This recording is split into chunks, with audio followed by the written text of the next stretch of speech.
Welcome to Devine Intervention, shedding light on Illinois property tax.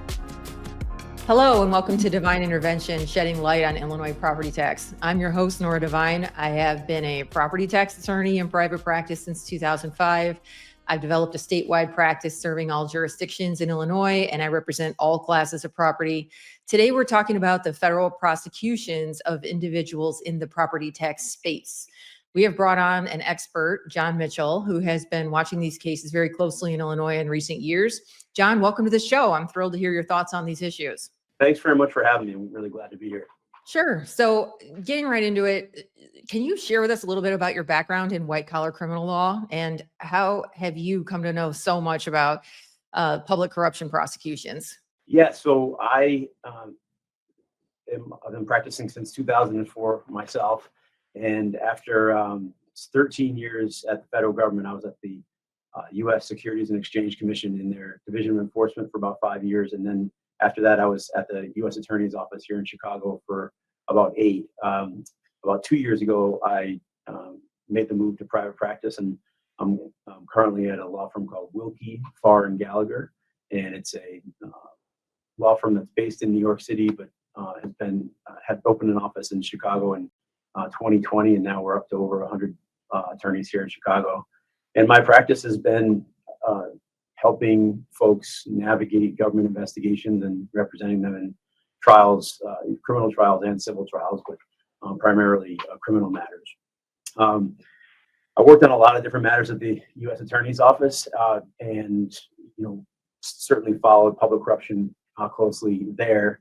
But since I left, I actually had a long criminal public corruption trial, and it was the two defendants were Mike Madigan and Mike McLean.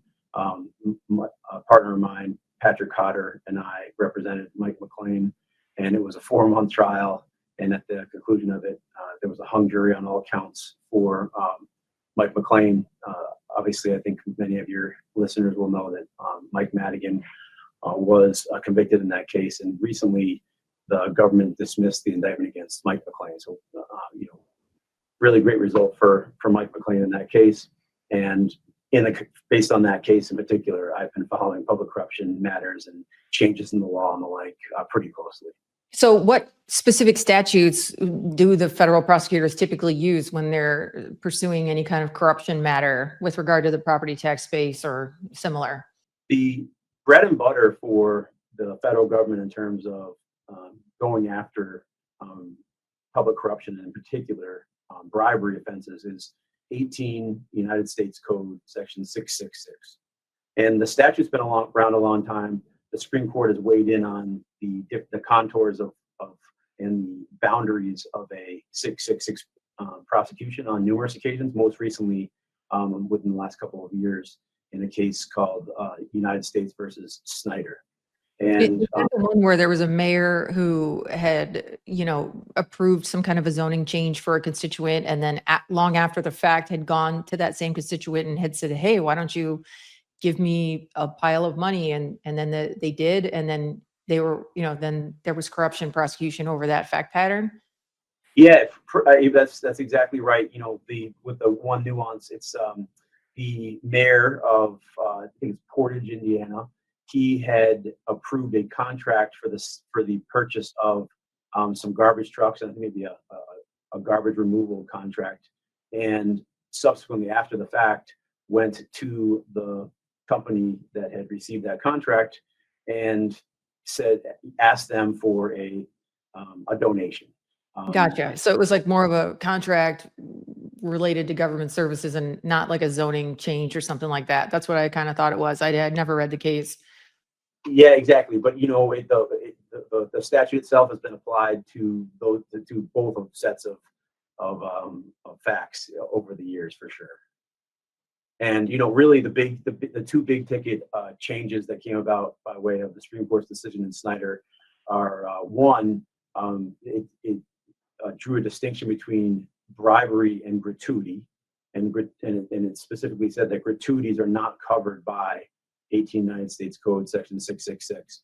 And the difference between a bribe and a gratuity is a bribe is an agreement before the official act, and the gratuity is a payment as a thank you after the fact. It doesn't get a little murky though if you're, constantly asking that particular elected official for a lot of successive official acts. Like, where does the, so if this particular gift or whatever it is, donation, whether it's a campaign contribution or something else, if you're asking multiple things from the public official in successive order over time, like, then how do you know if the gift or whatever it is because of something that's happened in the past or because it's intended to influence something that would happen in the future? That's a great question. And, there's a theory of prosecution called a stream of benefits theory. And that's exactly what you just described. And it's essentially, in parallel, if you're looking at, an X and a Y, you're seeing that there's gifts or favors that are done for a public official, and in parallel with that, there are favorable treatment or official acts that are taken by the public official, and sometimes the defense would be that, hey, those official acts were taken before any kind of gift, but if there's a kind of a stream of benefits theory, that kind of captures the scenario that you just described. There's actually an open question about whether the stream of benefits theory of prosecution is still viable. It's maybe one of those things that's going to end up being decided by the Supreme Court in the years to come. But that's this, you described stream of benefits to a T. That's really a bread and butter and something that the federal government here in Chicago and elsewhere have pursued regularly over the years. What are some of the other challenges that the prosecutors have in prosecuting corruption that involves, favorable treatment, bribes, stream of benefits, that kind of thing? What are the other challenges that the federal prosecutors have? The Snyder case really made things more challenging for federal prosecutors, both because it specifically, the Snyder case specifically said that gratuities are out. Gratuities are not a basis for a 666 conviction, but also it clarified and crystallized this concept that there has to be an exchange between the person who is giving the bribe payer and the public official who is taking the official act based on an exchange for that bribe. And so, the statute itself uses the language, an intent to influence the public official. And in the case that I did, where we were representing, someone who dealt regularly with public officials, we were really focused on the fact that there was a lack of evidence of any kind of exchange. Many people, myself included, have people who reach out to us and say, hey, could I meet with you to grab a cup of coffee and try and build a relationship with you? They'll take you out to a ball game. They'll take you out to a dinner. And the hope is that, and it's totally understandable, the hope is that when I have a need for the services that their company provides, I'll be top of mind and think of them when they and call them up and say, hey, I've got an opportunity that you could meet with my clients and make a pitch for the work. And that being top of mind is certainly a thing that is commonplace in the sales world, and it's totally fine. But what is certainly unacceptable and not allowed, especially in the context of public officials, is when there's an exchange of that steak dinner and saying, hey, I'll give you this steak dinner in exchange for the next time you have an opportunity that you need to hire my firm. So that kind of, direct quid pro quo, as they say, is what's required under 666. The Supreme Court confirmed that. But who talks like that? You know exactly. What I mean? makes it challenging. It makes it challenging to prove, these federal criminal 666 prosecutions often have wiretaps, and they also often get search warrants for emails, but they also have cooperators, and there was no shortage of that in that criminal prosecution that I worked on. And and some of the others that I think you've kind of keyed in on in terms that involve the assessor's office. There's prosecutors who are making recorded phone calls, and so in the context of the evidence that they're building, excuse me, the evidence that they're building to build these cases, it often requires recorded phone calls where these quid pro quos are explicit. But it is a challenge, and it makes it certainly more difficult to prove beyond a reasonable doubt that there was a quid pro quo, this thing for that thing. The steak dinner or the tickets to a ball game were not just to build a relationship with the public official, but in fact, as an exchange for an official act by the public official. Yeah, gotcha. There's a 2-day class that a lot of the assessing officials take, and I'm a certified Illinois assessing officer, so I have taken these classes too and teach them too. But one of the cases that we cover in the ethics class is basically about an assessing official in Colorado who was under investigation and perhaps looking at losing his office because he accepted some tickets to like a Rockies game or something. And I just wonder, why is it always the federal government and the federal prosecutors that are pursuing any of these officials, these elected officials in Illinois, when in other jurisdictions, it's either the state prosecutor or it's some kind of a like inspector general, or it's some kind of a ethics board or something like that? Like, why are we lacking any of these mechanisms somehow in Illinois? And as a federal prosecutor, did it annoy any of you guys that you were the enforcer of all political corruption and it seemed like there was nobody else doing the job? No, it's a great question. And, I read up a little bit on the case that you were referencing, and there was, I think the public official's name was Gil Reyes. And, that certainly falls under the umbrella of a violation of state or local ethics laws, as opposed to federal criminal bribery laws.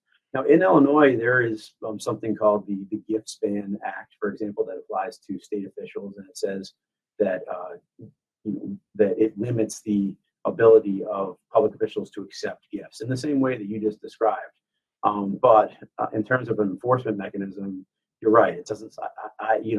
Generally, you don't see, and we haven't seen historically, the local prosecutor's office or the Illinois Attorney General pursuing those cases. It really has been the Northern District of Illinois federal prosecutors who have gone after that.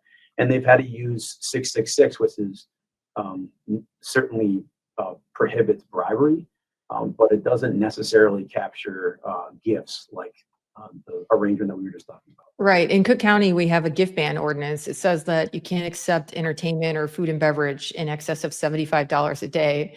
So if you take that to the most ridiculous extreme, you can have a very fancy lunch, 30 days a month and be well within the gift ban ordinance limitations, but you can't go out and have one fancy dinner because that incident would be over $75. So that's what we have. And I don't really know what the teeth are if you violate it. It doesn't seem like there was any interest in that question when you look at some of these federal prosecutions that recently happened about people overly entertaining people in the assessor's office. So it doesn't seem like it's much of a deterrent to have this gift ban ordinance at all. Yeah, it's a matter of it's difficult when folks who are going to be on the receiving end of whatever the punishment is are the ones who are determining what the punishment's going to be. And so it's certainly a thing that it's an aspect of Illinois politics, excuse me, and local politics that I think frustrates a lot of people. There's no doubt about that. But if you are an assessing official and maybe you have several people working under you, what are the best practices for steering clear of any of this trouble? What advice would you give your clients if they came to you with that question? So if and when they do come to me with those types of questions, it's really focused on both the compliance with local and state law, and then also compliance with federal law. Starting with federal law, which carries really significant penalties, and it's really the thing that you absolutely at all costs want to avoid. It's in any way, shape, or form, entering into any kind of what could possibly be perceived as an exchange of whatever thing of value that you've received in exchange for an official act by a public official. So that's really, that's the starting point. It's if you comply with the local more stringent laws, then you don't even get close to, or you shouldn't end up getting close to the violation of the federal law. And by that, I mean, if it's a gift ban and it says, the gift ban says, you're not allowed to accept anything in excess of $75. Really when I'm counseling, I'm talking through the different ways that something of value could be interpreted as being valued at in excess of $75.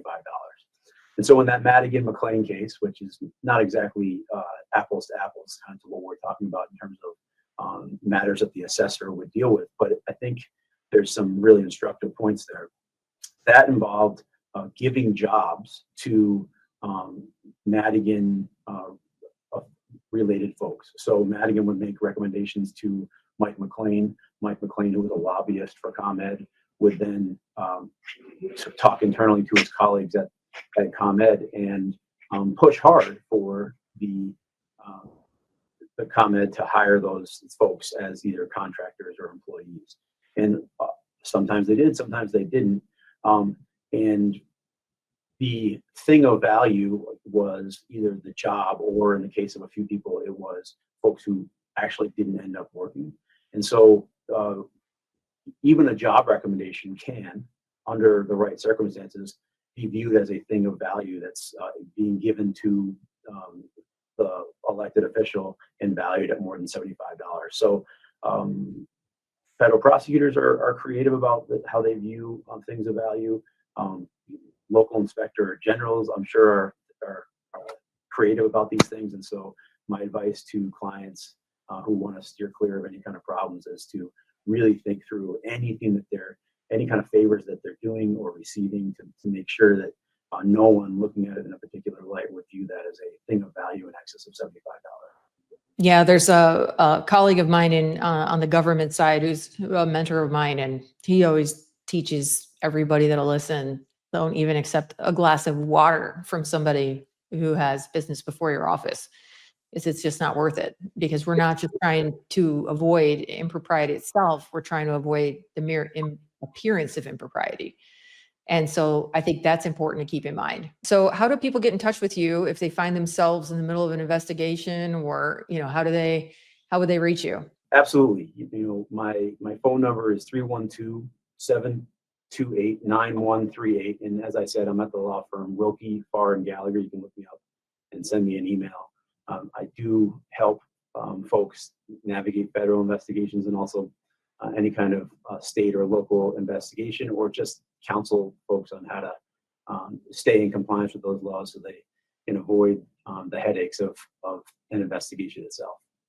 All right, great. Well, thank you for the listeners to listening and tuning in to Devine Intervention. If your organization owns property and wants to explore lowering the tax bill, my team and I are here to help. You can visit www.thedivinelawgroup.com to learn more. Be sure to like, subscribe, and leave a review if today's episode was helpful to you. And if you are a public official in need of legal counsel due to any kind of investigation, John Mitchell of Wilkie Farr can be an excellent resource for you. John, thanks so much for joining us on the show today. Thanks again for having me. I really appreciate it. It's been fun. Thanks for watching. Be sure to hit that like and subscribe button and leave us a review in the comments.